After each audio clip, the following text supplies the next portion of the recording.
Hi, my name is Buhle and I am your evicted housemate from Big Brother Mzansi Season 6 Bazuzwa.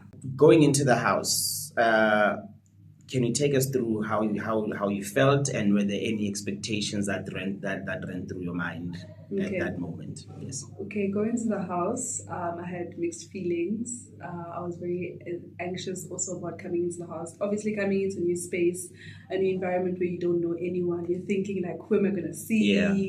Who am I going to gel with? Who am I going to clash with? Also, like just Big Brother's house is, from the past seasons we've seen, it's just such a it's a playground for many different things. You never really know what to expect. So that's how I was feeling. But once I got into the house and I met the different housemates, I realized that each and every one of us was different in their own way. And it was easy to sort of be yourself because no one else was really like you. Mm-hmm. So, yeah, that's how I felt. And this might be a kind of a weird question. Mm-hmm. You had a war of words with Goki, and you today you are together in the same building. Does the tension from the house carry on to the outside if you had a beef with someone? You know what? I did not have beef with Goki. So me and Goki had that whole incident that happened. We had the whole fight. Funny enough, the morning after that, I realized that I was actually in the wrong because Goki was actually addressing another housemate, not me. Okay. And I interjected because something was going on in the house and I interjected. So the morning after, I realized, oh, actually, I'm wrong. And then with me and my pride, it took me a while to come to her and have a sit down with her and like apologize. But then once we did have that sit down, I apologized to her. She apologized to me because of what she had said. Yep. Okay. We did ask about that. Yes, she did apologize. And then, yeah, it was still a bit weird. But then in our last week, in the Big Brother house, we had the whole gender camp separation where the women were together, the men were together. So me and Goki were kind of like, we were able to gel, have conversation. And now that we're together, like, we're cool, we're okay. I mean, we're not friends, we're not best friends, but there's an understanding that at the end of the day, you know, we had a fight, we're going to step on each other's toes. But I think we're both grown and mature enough to realize that it's bigger than that and there's other things to focus on. And we know the house for creating relationships, and one I'm trying to remember. Oh, it was both of them last week, Marshall and Danae. When I asked, do they feel that the relationships that were formed in the house were genuine or what? And they said, they straight out said they were fake. So would you say your connection with Dumi was genuine? You know, on my part, I will speak for myself because I can't speak on other people's relationships. My relationship with Dumi is genuine. It's a genuine thing. You know, we sort of just gelled. We had a connection. Literally the first night we had a conversation. We continued on during the week. And even now, when I left, our connection was still as strong. In fact, it was even growing. And we were looking forward to spending Valentine's Day together. But unfortunately, I was evicted. So our relationship was genuine. And I feel like I was the most genuine because when me and Dumi fought, housemates knew that, okay, now they're fighting. When we were speaking, people knew that we were speaking. We wouldn't hide around corners and try to act like we were perfect because we weren't. Because at the end of the day, if I'm trying to build something with you, I'm trying to build it on honesty and all of that. So it's genuine, guys, and you'll see even after the house, it's genuine. We're gonna be together. And not just to ask something, and I'll make a disclaimer. I was asked online to ask this question. Oh my god. Okay. Yes. There is a certain moment that happened in the bathrooms, and people just said to me, please ask her to clarify what were they doing in the bathroom. Okay. Me and Dumi were in the bathrooms because we were just we wanted a private moment. Okay. You know, the house gets overwhelming. Yes. And in the house, there's literally every corner of the house is covered by cameras. So in the bathroom was kind of like a private moment where I was initially there, and then Dumi wanted to find out, obviously, where did Buhle disappear off? Because I said this before, I try to find moments to be alone by myself, to just recollect myself. So Dumi ended up finding out that I was in the bathroom, and he joined me in the bathroom, and we were just having conversation. And yeah, that's what it was about. A conversation, a few moments, because, but that's all. And you look at other people in the house besides Dumi. Who would you say you created a bond with, that you would say, you know what, even after the house, me and this person can still remain friends and carry on? Okay.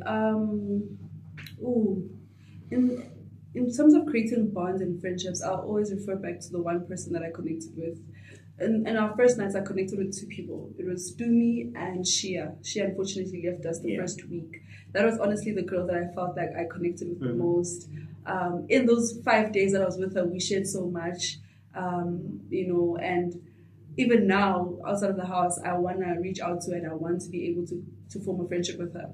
But like I said, I feel so robbed because in my last week, when Big Brother separated us into women and men's camp, we literally sat down as women and were like, guys, I'm getting to know you. Like, I had conversations with Trixie, Neliswa, even Liema. Me and Liema had a bit of a thing, but even with her, I was able to conversate with her. So even with Trixie, we had a lot of conversations. So even with her, I feel like outside of the house, I genuinely want to pursue a friendship with her. Yeah. And you mentioned Shia, né? And we all saw how she had to leave the house. Psychologically, what does that house do to you, considering that you literally stuck in that house with 22 other people, and you have no communication with the outside and everything else? You cannot even see a TV screen besides on a Sunday when you speak to Smash. What does it do to you psychologically as a person? You know what? Big Brother, the Big Brother house, obviously it's a social experiment. You bring in a mix of different personalities. We are essentially just trying to see how are these 20-something housemates going to live and gel together. The psychological effects, I wouldn't really know too much about that, but I can speak personally on myself and say, being in a place where you don't have any communication with outside people, no familiar faces, you sort of get into a survival mode where you now want to form alliances. That's why you'll see in the house, maybe there were alliances, there were relationships. You have to lean onto someone to survive in the house. You can't be alone. So I think maybe that's the thing. It forces you to sort of put yourself out there, and lean on other people for support. And if you had to point out one moment that stands out and say, I think when at this point in time, I knew that I was in this house, and this is what's gonna make me stand out. This is gonna make me a star. What moment was that? There were two moments actually for me where I felt like, okay, I'm in this house. When I always go back to this. When I won my sponsored challenge, I didn't win that challenge because I was an artist. We knew Dumi, the barber, is the artist in the house. I won the challenge because I put myself out there. I took a risk and I believed in something that was greater than, I guess, what they wanted from me. So I think in that moment, for me, it stood out for me to say, Guti, I'm trying to find my words. But what stood out for me was the fact that, okay, people can see that I do take risks. I am putting myself out there. And honestly, after winning that sponsored challenge, I felt like I had now a freaking, what's this, when you have a bullet on someone? Or a target on your back. Yes, I felt like I had a target on my back because now people... There were words you said. After you won, and you said... You know what? You said you're a winner. I said I'm a winner, and I said, now y'all will know about it. Yeah. You know why I said that?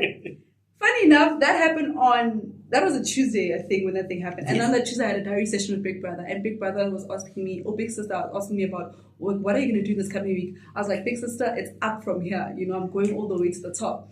And then I won that challenge, and I was like, no. So now I started feeling myself. I'm like, I did well. So I think that's what stood out for me. But another moment I think that stood out for me was when we had the whole, I think it was the influencer week with the likes, and I only got 1 like. And I started to realize that, people don't really like me in the house, because why am I only getting 1 like and people got so many likes? I think that's when I started to realize that maybe I was competitive to some other housemates in the house. Also because another hashtag of mine was silent killer. So I felt like people felt intimidated by me. And even Trixie mentioned that she also felt intimidated by me. And speaking of intimidation, there is a lot that is going on in that house. The kind of the do I call them beefs or whatever that is happening? Yeah. In that house. First of all, we have the whole Thandeka and people not liking her. Where would you say that stems from? The dislike for Thandeka to a point where it even got to a death threat from Trixie. With Thandeka, for me, when Thandeka came into the house, I clocked her. I was like, okay, Thandeka is the bazuzwa. She's the loud one. Thandeka will state her opinion. She'll say what she wants to say, and she'll say it the way that she wants to say it. People not liking her, Thandeka has this thing where she'll say, I'm not here to cuddle you. We're not here to cuddle each other, which essentially means I'm not here to baby you. Yeah. I'm not your mom. I'm not your dad. She delivers something in the way that she wants to deliver it. And sometimes delivery, I feel like a lot of the things I felt towards Thandeka wasn't because of what she said, but because of the delivery of her words. Maybe your tone or the way you say things.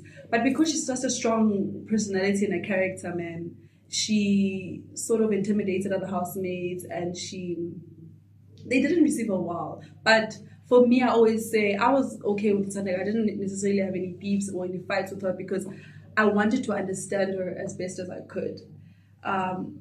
She's not a bad person. Thandeka's not a bad person. It's just her delivery of words is maybe the way that she delivers a certain statement maybe gets to people. Yeah.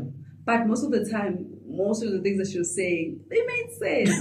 They made sense. It's just the way that you say something. If I say sit here, and if I say sit here, they sound very different. Yes, she's just like that. And then there was a screaming match between you and Liema. Screaming match? Was it? Okay. She was screaming from her side. Yes. Highlights quick. What made you guys get to that point? Because there was a time where you were sitting there and people who saw that, okay, you would laugh. You wanted to laugh at some point where that screaming was happening. You know what, Nah? That was Thursday night pool party. After the pool party, we're eating. We just had our chillers punch. Everybody's sort of in the vibes. We're eating. Liema is sitting next to me at the table next to me. She's sitting with other housemates, and I think she was sitting even with Dumi, but with other housemates. And she's having a conversation with Dumi, and she starts saying things. Then all of a sudden, the conversation turns and it's about me, and I was confused, like, what's going on? What are you saying? But also she was a bit intoxicated, so I didn't take it seriously. Yes. For me, I'm not gonna fight at you. I didn't have the energy, 1, to fight with her. Number 2, rather come to me, at a better time. I don't think that was the perfect time to come to me. It's after the Thursday night pool party. If you want to have a conversation with me, you want to address this and things, rather come to me at a better time. Essentially, what she was highlighting was the whole thing about Dumi and me, and Liema wanted me to take her advice. So Liema coming in, I think the first or second week gave me advice as a big sister, because she is a bit older than me, and she had been in another season. So she was like, no, I see that you're sort of going the same route that I went to. You're making sort of the same mistakes because I got into a relationship. This is what I advise you, whether or not you take that advice, that's totally up to you. But I think for her, she expected me to, maybe take that advice. And because I didn't, maybe she felt,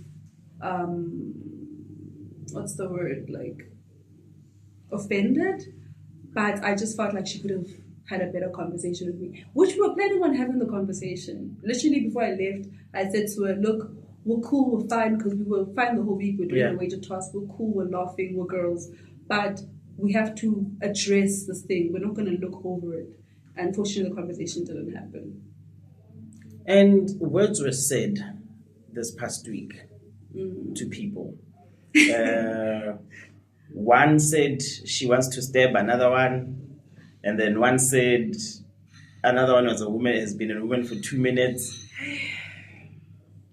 Those, when hearing such words, what is your take? Because it's not; those are not the only things that were said. A lot of things were said, but the ones that stand out is the death threat and the homophobic statement. What is your take on people saying such, especially on a public platform like Big Brother? With that, obviously it was wrong. It was wrong for them to say that. It's not nice. It's very serious things to say towards other people in the house. It made people feel a certain way, but I'm happy, and for me, I feel like Big Brother did what he could, and he gave out the strikes that he did. And even speaking to, because I was friends with Trixie, even speaking to Trixie, I had a conversation with her. She was like, what, I really feel bad, man. Like, I need to be really more serious about the things that I speak about, and not just speak things just for the sake of saying things or speaking out of anger. So I think they definitely felt the effects of what they did, and going forward, I think that they'll do better. Yeah. Is there anything you feel you could have done differently in the house? I'll just start off by saying I don't have any regrets about how I played my game in the house. No regrets. But if I could have done something differently, maybe I would have. Because I try to stay in my lane, and I try to not involve myself in too much drama, and maybe I would have voiced out my opinion a bit more. Because sometimes keeping peace is not really peaceful. If there's something I'm feeling inside, maybe I would have voiced out my opinion a bit more. And yeah, but other than that, I'm happy about the way I played my game. So if you were still in the house and you were nominating someone to leave this week, which two housemates are you nominating and why? Okay. My nomination strategy, because I had a nomination strategy. My nomination strategy was never emotions. It was always who for me is competitive in this house. Who do I feel like is stopping me from getting that 2 million rands? So now, looking at the people that are in the house remaining, who would I nominate? Melly. Melly's a game player. Melly knows what he's doing. Number 2, maybe let me go for a female. No, let me go for another male. I don't think there's a female that No, so Melly and Ashay. Ashay is quite competitive, but he's very in the shadows. I always say, guys, watch out for Ashay, hey? He's coming, slowly and surely. He's playing the game. If you could, would you nominate Dumi? Definitely. If I could, I would, because you know what? Guys, Dumi's competitive. And there's no one that believes in himself like Dumi. When Dumi says he's going to get something, he's going to get it. So I wasn't shocked when he got second HOH, because he said, I want to get HOH. He said, I want to get HOH 3 times in a row. I wouldn't know if he got it 3 times in a row. I know that he got the 2, but I was out now. But when he says something, he means it. So Dumi's also competitive. And if you had the power to give someone the 2 million direct right now on the show, who is it? Ooh, who do I feel like deserves the 2 million rands? Yeah. Me. No, okay, you have the mind. You have the mind. Okay, now you're giving I it have to to someone. think about who's left. So many people are left. Okay, we have who deserves it? Who deserves it? Who deserves it? I was gonna say this person, but now that certain things were said, no. But Shem, I do feel like they deserve that money. Who deserves the money? Can you please just remind me who's in the house? You have Tanega, you have Trixie, you have Umeli, you have Udube, you have Uneliswa, you have Udon. Who else do you have? You have Udumi, obviously. You have Odidi. You know what? I don't want it to be from a biased perspective, but it's gonna sound that way. But I know all of these people's stories in a way. Yeah. And maybe because I connected more to Dumi, I know Dumi's story, and I know the plans that he has for himself and how dedicated he is towards that. I'd give it to Dumi. Not because of, that whole thing, but honestly because there's so much that he wants to build, and I feel like even helping like his family out and himself out, and we spoke about so many things. I don't want to speak on his behalf, but we spoke about so many things that he wants to do, even being Dumi the barber. He's more than that. And I think we were able to see that from the house. So I'd give it to him. Awesome. Thank you very much for your time. Thank you. Thank you.